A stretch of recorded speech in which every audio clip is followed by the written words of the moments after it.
I have to admit, looking at the Cyrillic alphabet makes me feel like I'm starting from absolute zero. I want to learn more words, but Russian feels completely disconnected from the languages I already know, like English or Spanish. That is the most common illusion. Russian isn't an alien planet, it's a sponge. To expand your vocabulary rapidly, we need to stop looking at the differences and start looking for the European DNA hidden inside.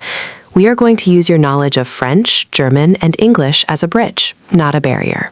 I'm listening, but how does that work practically? Give me a concrete example where Russian overlaps with, say, German. Let's look at technical terms and daily items. In German, a backpack is a Rucksack. In Russian, it is Rucksack. A firework is Feuerwerk in German and Feuerwerk in Russian. If you know the German root for sandwich, Butterbrot, you already know the Russian word Butterbrot.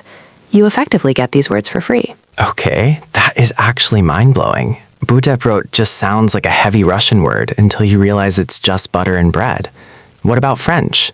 I see the sign behind us is about learning French, and I know the Russian aristocracy loved that language. Precisely. The influence is massive in culture and architecture. The French word for nightmare is cauchemar. In Russian, it is cauchemar. Beach is plage in French and pliage in Russian. Even the concept of a floor in a building, étage in French, becomes étage.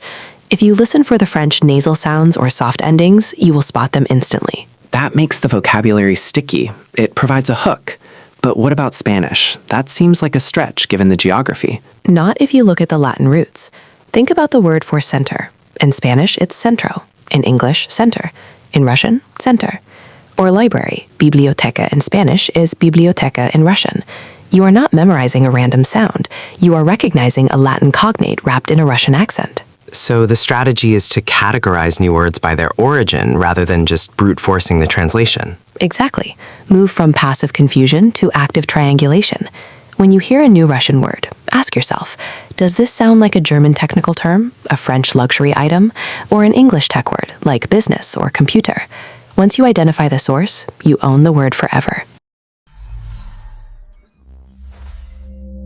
And so I say to you, the future...